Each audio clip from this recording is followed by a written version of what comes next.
Okay, bismillahirrahmanirrahim. Assalamualaikum warahmatullahi wabarakatuh. Selamat petang. Ni apa khabar para pelajar semua? Okay, hari ini saya akan menerangkan tentang masyarakat feudal. Okay. Masyarakat feudal ataupun masyarakat berhierarki ataupun masyarakat yang bersusun lapis. Okay, sejak wujud dia sejak lama lagi di dunia ini. Tapi hari kali ini kita akan lihat khusus masyarakat feudal di England dan juga di Jepun pada abad ke-16 dan abad ke-17.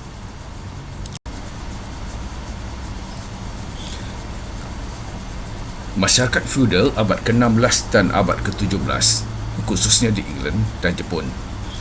Ini kita perlu melihat bagaimana masyarakat feudal ini yang dikatakan masyarakat yang berhierarki itu dalam struktur masyarakat sama ada di England ataupun di Jepun. Sebelum itu kita kena memahami beberapa perkara berkaitan dengan masyarakat feudal ini, seperti konsep masyarakat feudal. Kedua, struktur, apa yang dikatakan sebagai struktur ataupun struktur masyarakat feudal.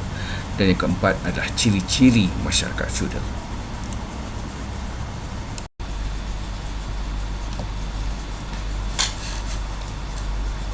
Okey, bila kita sebut masyarakat feudal, ada beberapa perkara penting yang kita perlu fahamkan dan ingat. Pertama, sistem feudal didefinisikan sebagai sebuah kerajaan tempatan yang ditadbir oleh individu tertentu dan bukan wakil oleh kerajaan pusat. Itu yang pertama. Seperti yang saya jelaskan tadi, tidak ada kerajaan pusat sama ada di England ataupun di Jepun. Dari segi masyarakat, dikatakan masyarakat feudal ataupun masyarakat yang berstruktur, berhierarki ataupun berlapis. Itu yang pertama. Kedua, dalam sistem feudal, kedudukan seseorang individu adalah mengikut sistem kelas, iaitu mempunyai susun lapis ataupun hierarki tertentu. Itu golongan pemerintah, golongan diperintah. Itu yang dipanggil sebagai kelas tertentu yang bersusun lapis, berhierarki ataupun berstruktur. Tiga perkara yang sama pelajar. Okay, yang ketiga, kelas atau kedudukan ini adalah mengikut warisan sedia ada ataupun mengikut taraf pencapaian. Ini kalau dulu mak bapaknya adalah petani, maka dia dilahirkan sebagai petani. Di Jepun ni, kalau di England dia serf, dia adalah serf. Ini golongan petani. Itu ada yang dikatakan sebagai kedudukan yang diwarisi secara turun-temurun. Dan sekali kalau kita lihat dalam masyarakat feudal ini di England, boleh berlaku mobiliti sosial tetapi tidak di Jepun. Ini jadi masyarakat boleh mengubah status kedudukannya jika dia memiliki kemahiran, kebolehan tertentu dalam masyarakat.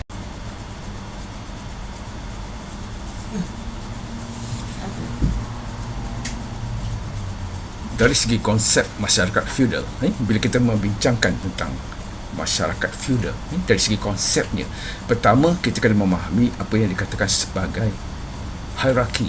Itu sebuah masyarakat yang berhierarki, masyarakat yang berstruktur, masyarakat yang bersusun lapis. Itulah masyarakat feudal, di mana dari segi hierarki, struktur dan berlapis ini terdiri pada golongan yang memerintah dan juga golongan yang diperintah. Jadi bila kita melihat siapakah golongan yang memerintah, sudah pastilah raja ataupun lord dan juga vasal kelas pertama, vasal kelas kedua dan juga serf di England. Tapi bila kita sebut masyarakat feudal di Jepun, maka kita kaitkan dengan golongan yang memerintah itu adalah emperor ataupun tenno ataupun maharaja Jepun pada waktu itu, yang di mana kuasanya dijalankan oleh shogun Tokugawa yang dipanggil shogun, yang diikuti oleh daimyo dan juga golongan-golongan samurai, dan manakala golongan yang diperintah pula terdiri pada rakyat biasa seperti petani, tukang, artis dan juga yang paling bawah sekali adalah golongan saudagar ataupun peniaga.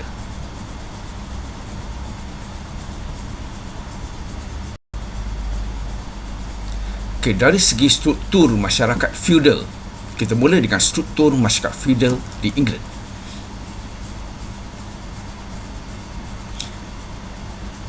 Struktur masyarakat dia menunjukkan satu lapisan yang jelas antara golongan yang memerintah dengan golongan yang diperintah, di mana disitulah kita boleh lihat hierarkinya ataupun dikatakan susun berlapis tadi.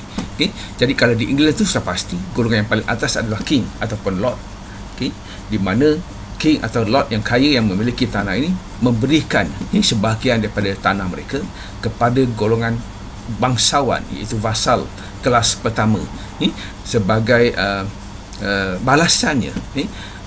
Vasal kelas pertama ini akan memberi tak setia kepada raja. Jadi raja memberi perlindungan dengan memberi apa yang dikatakan sebagai fief ataupun satu nilai untuk ditukar antara hubungan dua hala di antara raja dengan vassal kelas pertama ini melalui pemberian fief, iaitu tanah tadi. Jadi golongan bangsawan memiliki tanah yang diberikan oleh raja. Jadi sebagai balasan, raja akan mendapat taat setia daripada golongan bangsawan ini.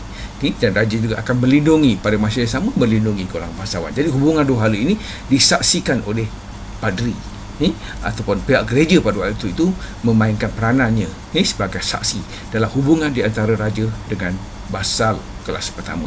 Begitu juga apabila vassal kelas pertama yang memiliki tanah tadi akan memberikan sebahagian daripada tanah milik mereka itu kepada vassal di bawahnya. Jadi dia boleh menjadi lord kepada vassal kelas kedua pula. Jadi hubungan itu berlangsung, berterusan. Satu memberi fief, satu lagi akan memberi perlindungan dan beri ketaksetiaan kepada pihak yang satu lagi. Jadi pada masa yang sama juga vassal ini akan membenarkan serf ataupun golongan rakyat biasa yang tidak bebas tapi juga bukan hamba untuk berada dan tinggal bersama dengan vassal di dalam mano ataupun domain ataupun kampung kita panggil. Di situlah mereka akan hidup dalam struktur masyarakat daripada golongan yang memerintah, iaitu raja, pembesar ataupun vassal kelas pertama, vassal kelas kedua termasuklah naik, dan juga yang di bawah sekali adalah golongan serf ataupun petani. Jadi inilah yang dikatakan sebagai struktur masyarakat feudal di England. Jadi apabila kita menerangkan tentang masyarakat feudal, struktur masyarakat feudal di England pada abad ke-16, maka kita perlu menjelaskan setiap hierarki ataupun setiap lapisan ataupun setiap struktur yang wujud dalam masyarakat itu. Masyarakat ini, masyarakat yang wujud pada abad ke-16 ini adalah masyarakat yang tinggal pada zaman pertengahan. Pada waktu ini berlaku kekacauan politik, kongkongan agama Kristian dan juga ekonomi tidak berlaku pada waktu itu. Merosot. Jadi kebergantungan mereka antara satu sama lain di dalam castle, mereka tinggal di dalam castle yang dipanggil manor ataupun domain tadi sebagai satu usaha untuk melindungi antara satu sama lain. Sebab pada masa peperangan mereka akan menjadi tentera. Serf akan menjadi tentera. Naik ataupun vassal tadi akan menjadi naik, iaitu ketua perang. Dan ini akan diketuai oleh lord ataupun raja tadi. Itu semasa peperangan. Sebab mereka akan mempertahankan manor ataupun domain masing-masing yang tinggal di dalam castle sebagai satu usaha untuk menjaga dari segi keselamatan mereka.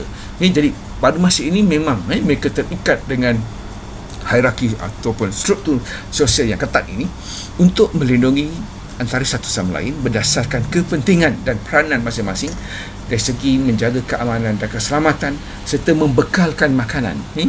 Serf akan membekalkan makanan kepada vassal dan juga vassal akan memberi sumbangan kepada kedudukan lord ataupun raja pada masa itu. Jadi hubungan dua hal ini itulah yang dikatakan sebagai struktur masyarakat feudal. Dan semua perkara ataupun setiap hubungan yang berlaku di antara golongan yang memerintah dan juga golongan yang diperintah ini disaksikan oleh pihak gereja. Jadi gereja pada masa ini memainkan peranan yang penting dalam masyarakat feudal pada abad ke-15, abad ke-16. Ini disebabkan oleh pada waktu ini mereka menghadapi ancaman daripada golongan barbarian ataupun puak-puak Magyar, puak-puak Jerman yang tidak yang dikatakan sebagai puak.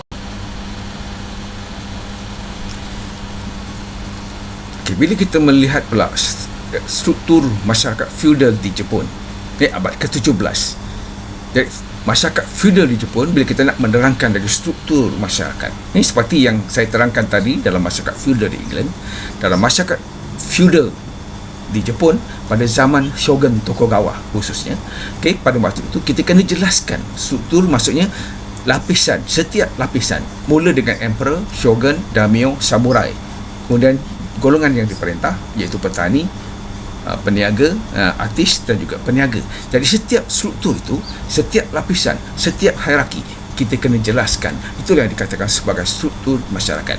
Contoh, saya beri contoh dari segi emperor. Bila kita nak menjelaskan emperor, jadi dalam struktur masyarakat feudal di Jepun, emperor adalah maharaja ataupun tenno, merupakan pemilik kuasa. pemegang kuasa yang paling besar, tertinggi di Jepun dari segi hierarki masyarakatnya. Jadi yang memerintah, kuasa pemerintahan adalah emperor. Okay? Jadi semasa Shogun Tokugawa, emperor berada di Kyoto, ataupun bandar lama yang dipanggil Kyoto. Di situlah pusat pemerintahan raja dalam satu sistem yang dipanggil kerajaan Mikado, ataupun kerajaan maharaja, yang berpusat di Kyoto. Okay, jadi kita terangkan kedudukan maharaja macam mana. Maharaja pada waktu ini, kalau kita lihat, maharaja tidak ada kuasa, sebab kuasa maharaja itu dijalankan oleh shogun.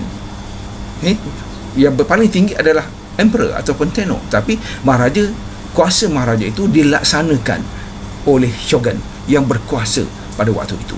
Jadi kuasa maharaja telah digunakan oleh shogun. Shogun yang memerintah. Jadi maharaja hanya berkuasa dan memerintah di Mikado, itu kerajaan maharaja yang berpusat di Kyoto. Jelas pelajar. Itu satu yang pertama kita kena jelaskan. Jadi satu yang kedua, lapisan yang kedua adalah shogun. Shogun tinggal di Edo, ataupun hari ini dipanggil Kyoto. Jadi shogun memerintah menggunakan kuasa yang dimiliki oleh emperor. Jadi shogun lah yang memerintah dalam zaman Shogun Tokugawa. Antara shogun yang terkenal pada waktu itu adalah Ieyasu. Jadi dia telah membangunkan satu sistem yang dipanggil sistem Bakufu, ataupun sistem pemerintahan beraja yang berasaskan kepada kuasa maharaja itu dilaksanakan oleh shogun yang memerintah sebagai ketua rumah yang paling tinggi, yang berada di kawasan yang paling maju, paling subur di Jepun, iaitu di Edo, yang sekarang ini dipanggil Tokyo. Okey, baik, shogun memerintah bersama dengan keluarganya, ahli keluarga shogun. Itu jadi kita terangkan apa dia shogun, siapa shogun, bagaimana shogun mendapat kuasa daripada emperor. Jadi shogun telah meletakkan kuge, iaitu seorang panglima pahlawan tentera yang diletakkan di Kyoto untuk melindungi dan menjaga maharaja. Jadi sebarang hubungan, sebarang usaha untuk pihak yang lain bertemu dengan maharaja mesti melalui kuge yang mengawal keselamatan dan mengawal pergerakan maharaja pada waktu itu. Jadi di situlah kuasa shogun itu dapat dilaksanakan, dan setiap daimyo-daimyo di bawah shogun akan dikawal dikawal oleh shogun yang memerintah sebagai pusat pemerintahan. Walaupun pada waktu ini kalau kita lihat dari segi suatu masyarakat, dari segi cirinya, dia tidak mempunyai satu kerajaan pusat yang jelas. Tiada kerajaan pusat pada waktu ini, tapi yang memerintah adalah shogun yang berpusat di Tokyo ataupun Edo nama-namanya. Itu yang kedua yang perlu kita jelaskan. Saya teruskan. Lapisan yang ketiga adalah daimyo. Daimyo ada banyak. Daimyo. Satu contohnya, daimyo yang paling rapat, paling hampir dengan shogun adalah daimyo simpan. Dan di bawahnya daimyo tozama, dan daimyo-daimyo luar yang lain. Makin jauh daripada shogun, daimyo itu memegang kawasan yang kurang ekonomi, dari segi ekonomi. Jadi kawasan itu mundur, kurang maju. Tetapi kawasan yang paling hampir dengan shogun itu di sekitar Edo adalah kawasan yang paling maju, paling subur pada waktu itu. Jadi bagaimana shogun mengawal daimyo itu, setiap daimyo setiap tahun dia akan perlu menghadiri dan datang untuk berjumpa dengan shogun atau memberi khidmat kepada shogun yang berada di Edo. Jadi musuh-musuh shogun ini dikawal oleh shogun ini, mana daimyo-daimyo yang luar itu tidak mampu untuk mengalahkan shogun sebab dia terpaksa melalui lapisan-lapisan ini. Todai dia mesti melalui tozama, dia mesti melalui simpan. Barulah dia dapat berjumpa atau bertemu dengan shogun. Jadi agak sukar untuk berlakunya penentangan, pemberontakan pada waktu itu untuk menentang shogun. Jadi kita kena jelaskan siapakah daimyo, jenis-jenis daimyo, dan di manakah kedudukan daimyo pada waktu itu. Faham pelajar? Itu adalah lapisan yang ketiga. Dan lapisan yang keempat adalah samurai. Siapa dia samurai? Jadi struktur masyarakat feudal di Jepun yang keempat adalah samurai. Kita kena terangkan siapa dia samurai. Setiap daimyo ada samurai. Dan ada pelbagai jenis samurai. Ada samurai berkuda, kelas pertama, kelas kedua. Ada samurai hanya berjalan kaki. Samurai ini, tugas mereka adalah untuk mengawal dan menjaga kawasan di bawah pemerintahan daimyo. Jadi samurai ini hanya samurai saja yang boleh memiliki katana.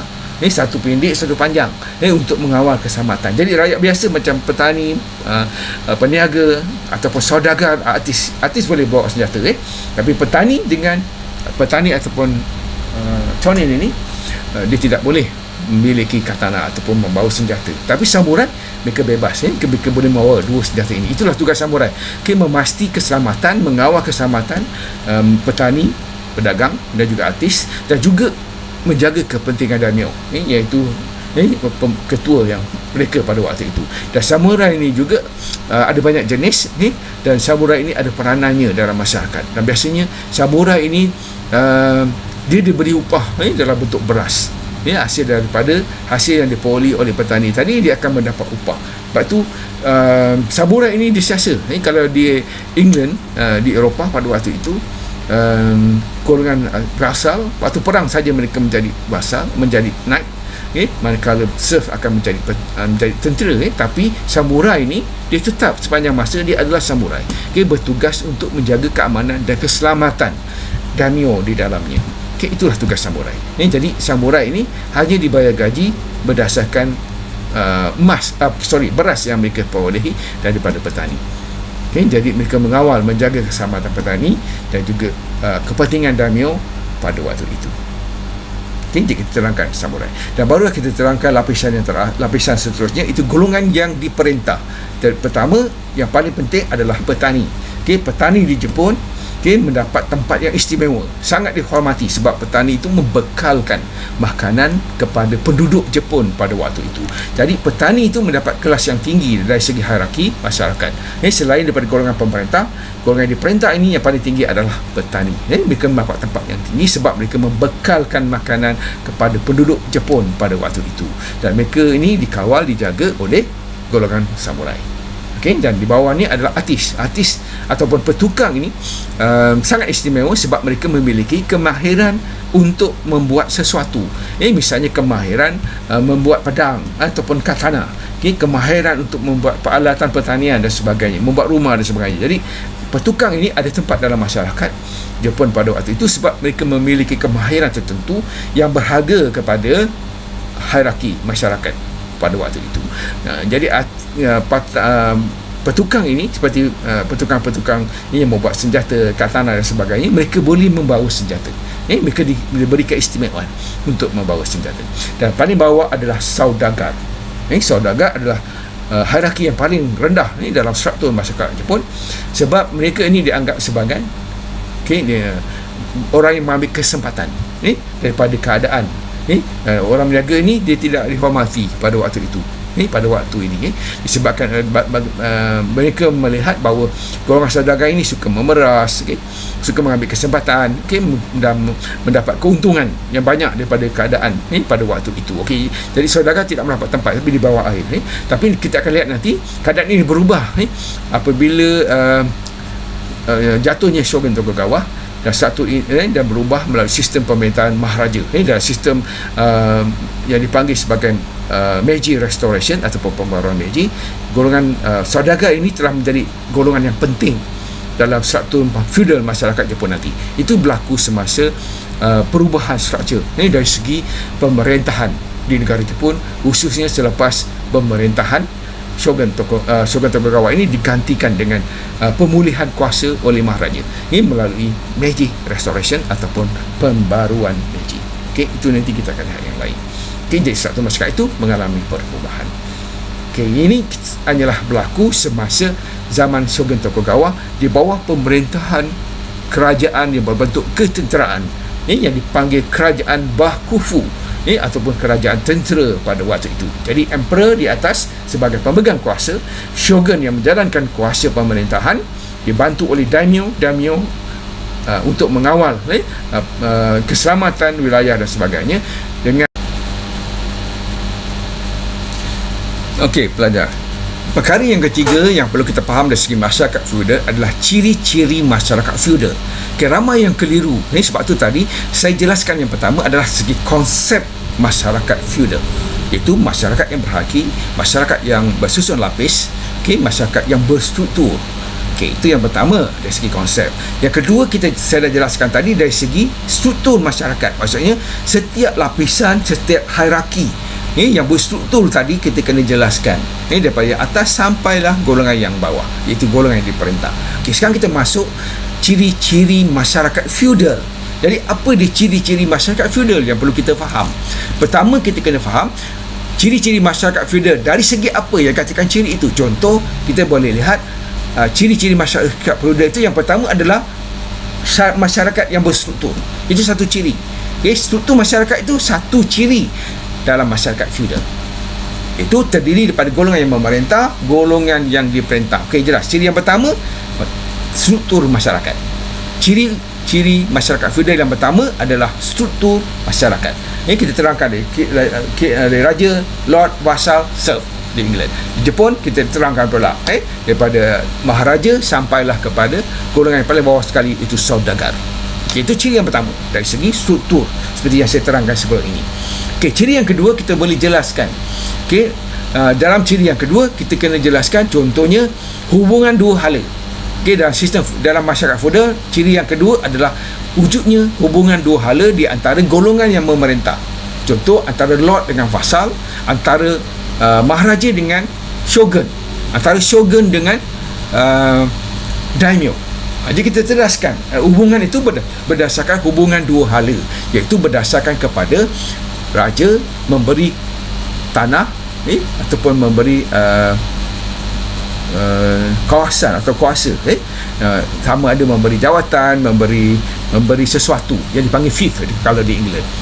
Jadi di Jepun, maharaja memberikan kuasanya kepada shogun untuk memerintah, memberi kuasa kepada maharaja. Itu hubungan dua hala. Jadi pada masa yang sama, shogun akan melindungi maharaja. Manakala di England pula, vassal akan melindungi raja. Itulah adalah hubungan dua hala. Terangkan apa dikatakan hubungan dua hala. Itu juga ciri. Ciri yang ketiga mungkin kita boleh jelaskan pada waktu ini adalah dari segi kedudukan.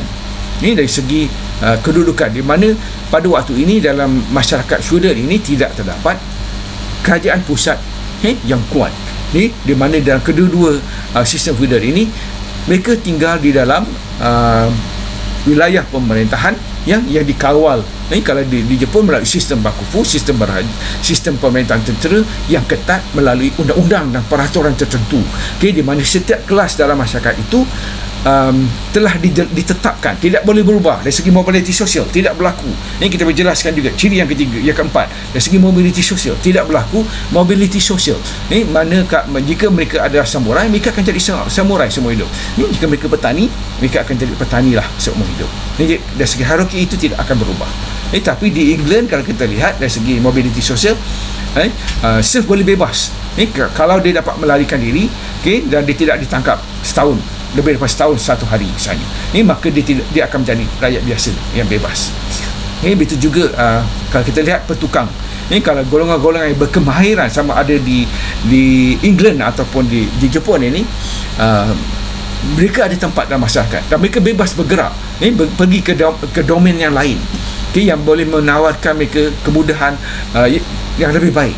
Mereka boleh pergi tanpa masalah, sebab mereka memiliki keistimewaan atau kemahiran tertentu, seperti kemahiran membuat senjata, kemahiran untuk membina teknologi dari segi pertanian dan sebagainya. Itu ada satu kelebihan kepada golongan yang memiliki kepandaian, kemahiran tertentu. Itu ada ciri-ciri yang dikatakan ciri-ciri masyarakat feudal yang kita boleh jelaskan. Pelbagai ciri masyarakat feudal waktu itu. Struktur hanya sebahagian daripada ciri. Kita boleh lihat dari segi mobiliti sosial, dari segi kedudukan masyarakatnya, hubungan dua hala yang wujud antara setiap lapisan dalam masyarakat itu. Dari segi penggantian kuasa raja, penguasaan kuasa shogun dan sebagainya. Semua itu kita boleh jelaskan. Itu adalah ciri-ciri masyarakat feudal. Jelas pelajar? Kena bezakan. Bila kita sebut konsep, apakah konsepnya? Bila kita sebut struktur, apalah strukturnya? Dan satu lagi adalah ciri-ciri masyarakat feudal seperti yang saya jelaskan tadi. Jadi ada beberapa perkara.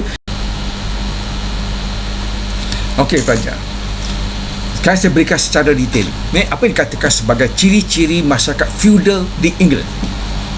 Pertama, struktur dari segi struktur. Struktur masyarakat feudal di England merupakan amalan monarki. yang terdiri daripada raja, vasal kelas pertama, vasal kelas kedua ataupun knight, dan juga kemudian rakyat biasa ataupun serf. Itu ciri yang pertama. Macam saya katakan tadi, kita kena jelaskan dari segi struktur. Struktur itu ada satu ciri. Tapi bila kita menjawab soalan bertanya tentang struktur, maka kita hanya menjelaskan struktur sahaja. Setiap hierarki ataupun lapisan yang ada dalam masyarakat tersebut, daripada vasal sampailah serf, ataupun daripada tenor ataupun maharaja sampailah kepada golongan saudagar. Itu di Jepun. Okey, jelas itu yang pertama. Yang kedua, mereka tinggal di dalam mano atau domain yang dimiliki oleh raja. Okey, mereka tinggal dalam domain atau mano, satu kawasan, kemudian dibina castle, kubu pertahanan di sekeliling kawasan mano ini, untuk mengawal keselamatan penduduk dan juga raja, vasal dan serf yang tinggal di dalamnya. Itu adalah ciri yang kedua. Ciri yang ketiga, hubungan di antara hierarki adalah berasaskan hubungan dua hala atau timbal balik antara lord dengan vasal dan vasal dengan serf. Satu memberi perlindungan, yang satu lagi akan memberi apa yang dikatakan tadi sebagai taat setia. Lord akan memberi perlindungan kepada vasal, vasal akan beri taat setia kepada lord. Serf, vasal akan memberi perlindungan pada serf, serf pula akan memberi taat setia kepada vasal. Itulah yang dipanggil hubungan dua hala dalam hierarki masyarakat di England. Itu ciri yang ketiga. Ciri yang keempat, setiap hierarki mempunyai peranan dan tanggungjawab masing-masing. Raja akan melindungi vasal, manakala vasal akan memberi taat setia kepada lord ataupun raja. Itu yang saya katakan tadi. Jadi ada peranan dan tanggungjawab antara kedua pihak. Satu, dari segi hubungan dua hala.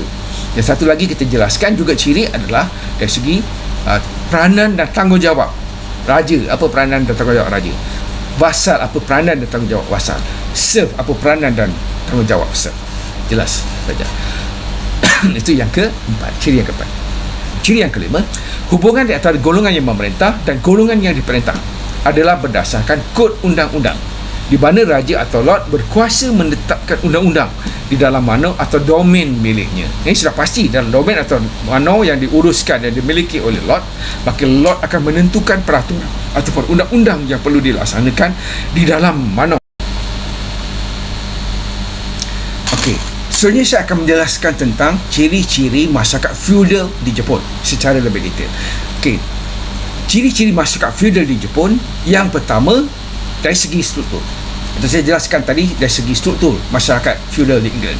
Dalam struktur masyarakat feudal di Jepun, seperti yang saya jelaskan secara umum tadi, terdiri pada emperor ataupun maharaja ataupun tenor tinggal di Kyoto. Merupakan lapisan teratas dari segi hierarki ataupun struktur masyarakat di Jepun pada waktu itu. Itu ciri yang pertama, dari segi struktur masyarakat feudal. Jadi kita terangkan, bagi berterangkan semua dari segi lapisan tadi, daripada maharaja yang tinggal di Kyoto memerintahkan di bawah pemerintahan kerajaan maharaja yang dipanggil kerajaan Mikado, berpusat di Kyoto. Shogun pula memerintah di Edo melalui kerajaan Bakufu, melalui sistem pemerintahan tentera yang dipanggil Bakufu. Jadi itu adalah struktur yang pertama. Kita boleh jelaskan dari struktur masyarakat Jepun, dari segi emperor, shogun, kita kait pula dengan daimyo. Itu sebagai, atau dan juga samurai sebagai golongan yang diperintah, dan siapakah golongan yang diperintah. Itu perkara yang pertama kita boleh jelaskan dari segi struktur ataupun ciri-ciri masyarakat feudal. Ciri-ciri masyarakat feudal yang pertama adalah dari segi struktur masyarakat feudal di Jepun. Itu yang pertama. Yang kedua kita jelaskan ciri yang kedua, di mana Shogun Tokugawa tinggal di Edo di bawah kerajaan maharaja yang dipanggil kerajaan Mikado, dan pemerintahan ini berasaskan pada kuasa yang diberikan oleh maharaja melalui dasar pecah dan perintah. Saya ulang balik. Shogun Tokugawa tinggal di Edo, menjalankan pemerintahan berasaskan kuasa yang diberikan oleh maharaja, melalui dasar pecah dan perintah. Jadi maharaja tinggal di Kyoto, saya kata tadi, melalui kerajaan maharaja yang dipanggil kerajaan Mikado. Manakala Shogun pula tinggal di Edo, menjalankan pemerintahan berdasarkan kuasa yang diberikan oleh maharaja, melalui dasar pecah dan perintah. Jadi maharaja memberikan kuasanya, Shogun menjalankan kuasa maharaja melalui chop moho yang diberikan oleh maharaja kepadanya. Chop moho yang diberikan kepada oleh maharaja. Jadi chop moho ni contoh macam info saya ni lah. Ini contoh di chop moho. Chop ini diberikan oleh maharaja kepada Shogun sebagai tanda raja memberikan kuasa pemerintahan untuk memerintah wilayah-wilayah Jepun yang lain di bawah kuasa shogun. Jadi shogun akan tunjukkan ini dah, dia ada lambang, lambang maharaja pada waktu itu. Ini dia, inilah dia lambang kebesaran, punca kuasa yang diberikan oleh maharaja kepada shogun untuk menjalankan pemerintahan. Ini maka diakui oleh daimyo-daimyo di bawahnya, di bawah shogun. Jadi shogun akan mengetuai pemerintahan yang berpusat di Edo sebagai pusat pemerintahan kerajaan tentera yang dipanggil kerajaan Bakufu pada waktu itu. Ciri yang ketiga, maharaja hanya lambang perpaduan dan tidak memiliki kuasa pemerintahan. Jadi raja hanya sebagai lambang, yang tinggal di Edo menjalankan pemerintahan hanya di Kyoto sahaja, dan kawasan-kawasan lain di Jepun diperintah oleh shogun yang saya jelaskan tadi. Itu kedudukan, itu ciri yang ketiga. Yang keempat, shogun membahagikan kawasan pemerintahan berdasarkan kepada golongan bangsawan ataupun daimyo, sama ada yang menyokong atau menentangnya. Shimpan, seperti Shimpan, Tozama, Fudai.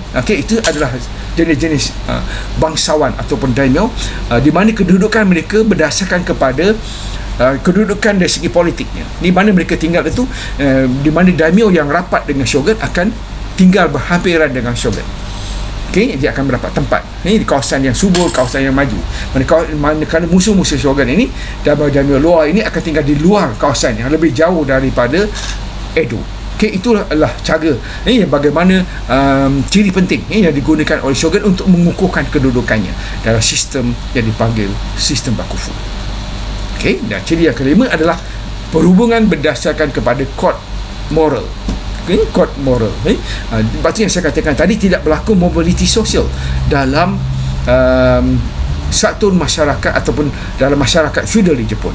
Jadi tidak berlaku mobiliti sosial, tidak berlaku. Sebab kalau dia dilahirkan sebagai petani, dia akan kekal sebagai petani. Jadi kalau dia daimyo, dia akan jadi daimyo. Kalau dia samurai, dia akan kekal sebagai samurai. Itu keadaannya semasa pemerintahan kerajaan shogun Tokugawa. Jadi perhubungan berdasarkan kepada kod moral. Setiap lapisan ini, kalau kita lihat, mereka sangat setia, sangat menghormati ketua mereka. Mereka tidak akan menentang ataupun melawan, sebab mereka sangat terikat dari segi moral, dari segi kod moral itu. Bukan berdasarkan kod undang-undang seperti di England, tetapi berdasarkan kod moral. Jadi hubungan itu berdasarkan kedudukan, status ataupun taraf masyarakat pada waktu itu. Kalau dia petani, apabila dia akan menjadi petani. Itu adalah ciri yang penting. Satu lagi ciri yang penting dalam masyarakat feudal adalah mana-mana anak atau anak angkat boleh dilantik sebagai ketua ataupun pemerintah pada waktu itu. Dia bukan anak raja sahaja, tapi jika dia ada anak angkat dan sebagainya, mereka masih boleh memberikan jawatan itu kepada itu bezanya masyarakat feudal di Jepun dengan di England dari segi pelantikan atau pewaris takhta dari segi pemerintahan. Dan satu lagi adalah ciri yang akhir dalam masyarakat feudal ini adalah mereka pelajar, kita nak memahami satu lagi perkara penting dalam masyarakat feudal. Kita lihat feudalisme. Feudalisme, satu sistem feudalisme. Kita boleh lihat masyarakat feudalisme ini dari segi politik, ekonomi dan juga sosial. Dan satu lagi saya kaitkan dengan ideologi. Pertama, kita lihat dari segi politik, macam saya jelaskan tadi, dari segi struktur masyarakat dan juga ciri-ciri masyarakat feudal tadi. Kalau kita lihat dari segi politiknya, mereka ada peranan golongan yang memerintah. Dia lah yang memiliki kuasa dari segi kuasa politik. Kerana mereka adalah pemerintah yang menguasai tanah. Kalau di England, mereka adalah pemerintah dan mereka adalah yang memiliki tanah. Siapa yang memiliki tanah? Lord, vasal dan juga gereja pada waktu itu. Jadi kuasa politik itu terletak di tangan mereka. Mereka lah yang menjadi penentu nanti dari segi kuasa politik. Kuasa politik dalam menentukan undang-undang, peraturan dalam mano ataupun domain pada waktu itu. Kadang-kadang ini berubah nanti apabila sistem monarki baru wujud di England, dan apabila berlakunya Renaissance dan sebagainya. Itu adalah dari segi politik. feudalisme pada waktu itu. Okay, dari segi ekonomi pula, mereka ini jugalah yang menguasai sumber-sumber ekonomi. Dari segi tanah, usahawan, hasil kekayaan, dan juga buruh ataupun rakyat itu sendiri adalah di bawah kawalan. Jadi semua sumber ekonomi, kekayaan negara itu adalah milik lord, vassal dan juga gereja. Mereka memiliki kekuatan ekonomi sebab mereka mendapat tempat pada waktu itu. Dan petani hanya sebagai buruh yang mengusahakan tanah milik bangsawan, ataupun milik raja pada waktu itu. Dan pada waktu itu sistem ekonomi misalnya dari segi nilai ekonomi lah, yang kalau sekarang kita panggil wang, itulah yang menjadi kekuatan feudalisme pada waktu itu. Dan satu lagi dari segi sosial, kita akan lihat bahawa sosial masyarakat feudal itu seperti yang kita terangkan tadi, dari segi struktur dan juga ciri-ciri masyarakat feudal itu. Itu adalah masyarakat dari segi sosialnya. Siapa dia raja, siapa dia vassal, siapa dia lord, begitu juga emperor, shogun, daimyo dan sebagainya di Jepun, dan juga petani. Jadi setiap feudalisme itu dalam sistem feudal memberikan setiap orang peranan dalam masyarakat. Setiap struktur tadi mempunyai peranan dalam masyarakat, dan setiap peranan mempunyai tahap yang berbeza dalam masyarakat. Sekarang kita nak lihat feudalisme dari segi politik, ekonomi dan juga dari segi ideologi ataupun sosial. Yang pertama saya nak jelaskan, dari segi politik, dalam sistem feudalisme dia bertanggungjawab untuk mewujudkan undang-undang. Raja adalah penguasa ataupun mereka yang mengubah undang-undang. Jadi dia membuat berbagai peraturan untuk memudahkan dia mengawal domain ataupun manor yang di bawah kawalannya. Dia membuat sebahagian daripada besar daripada aturan. Setelah Rom jatuh, banyak pemimpin tempatan berkumpul untuk membawa kestabilan dan kedamaian dari segi politik pada waktu itu. Jadi para pemimpin pemerintah wilayah mereka sendiri dan berpecah-pecah pada waktu itu. Sebab itu saya kata pada waktu ini tidak wujudnya satu sistem politik berpusat di England pada waktu itu, sebab setiap lord itu memerintah dalam domain atau vassal masing-masing, berdasarkan kepada kuasa politik yang mereka miliki. Jadi penguasa meluaskan kuasanya kepada orang-orang di bawahnya sehingga mereka dapat mengendalikan segala hal dan menolong raja dalam pemerintahan, iaitu naik ataupun vassal, yang golongan bangsawan tadi, yang membantu ataupun dipanggil baron, yang membantu raja ataupun lord semasa mengawal dan memerintah domain di dalam bawahnya. Itu dari segi politik.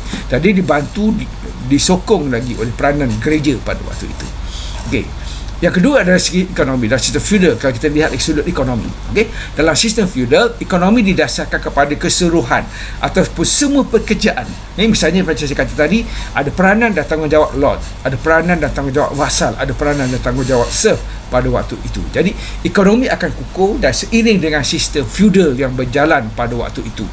Bagaimana sistem itu berlangsung bergantung kepada bagaimana politik itu diuruskan. Siapa yang berkuasa, siapa yang menjalankan kegiatan ekonomi itu telah dijelaskan dalam struktur masyarakat tadi, iaitu serf akan menjalankan aktiviti, bercucuk tanam dan sebagainya untuk membekalkan makanan kepada vassal, dan vassal akan berikan juga kepada raja. Jadi itulah cara hidup mereka pada itu. Jadi ekonomi mereka berlangsung dalam sistem yang dipanggil feudal.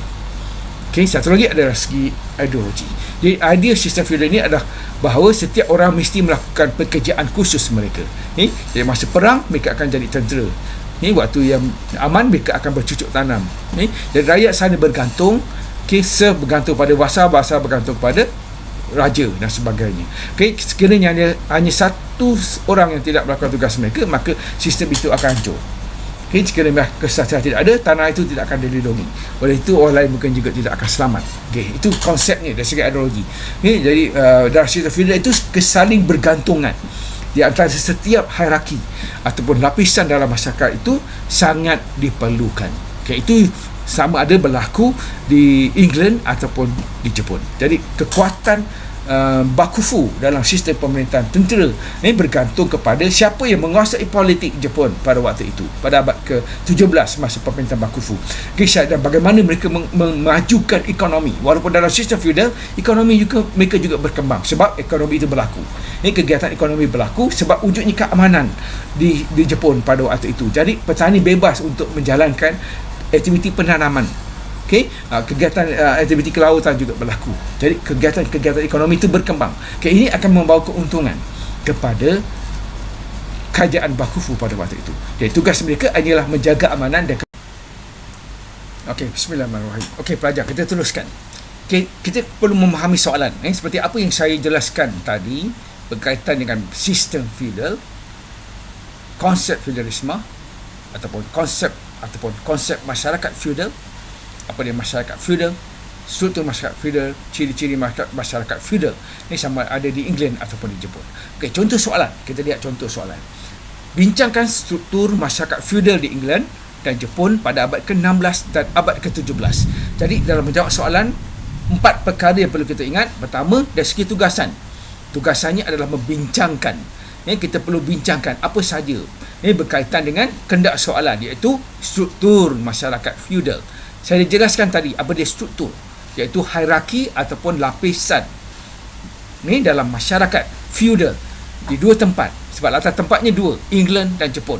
Yang kita kena terangkan, kena bincangkan struktur masyarakat feudal di England dan juga di Jepun, daripada lord sampai ke serf, dan juga di Jepun daripada emperor sampailah kepada saudagar yang paling bawah sekali. Dua-dua itu perlu dijelaskan, dan bersama dengan latar masanya itu abad ke-16 dan abad ke-17. Ini adalah soalan, dan itulah kendak soalan, dan kita jelas dari segi 2 benda yang ditanya. Tempatnya di 2, struktur masyarakat di England dan juga di Jepun, bukan hanya England saja.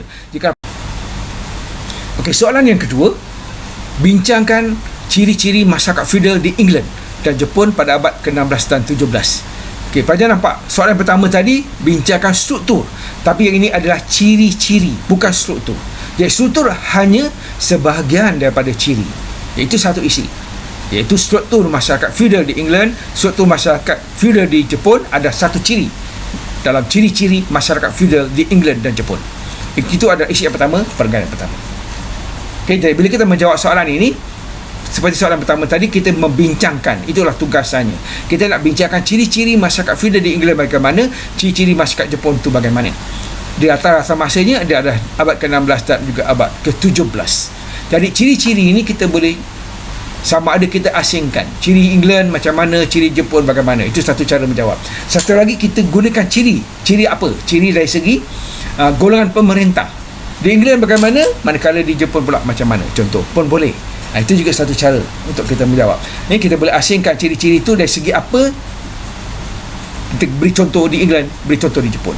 Ataupun kita asingkan, ceritakan ciri-ciri masyarakat feudal di England dahulu, kemudian manakala ciri-ciri masyarakat di Jepun pula macam ini.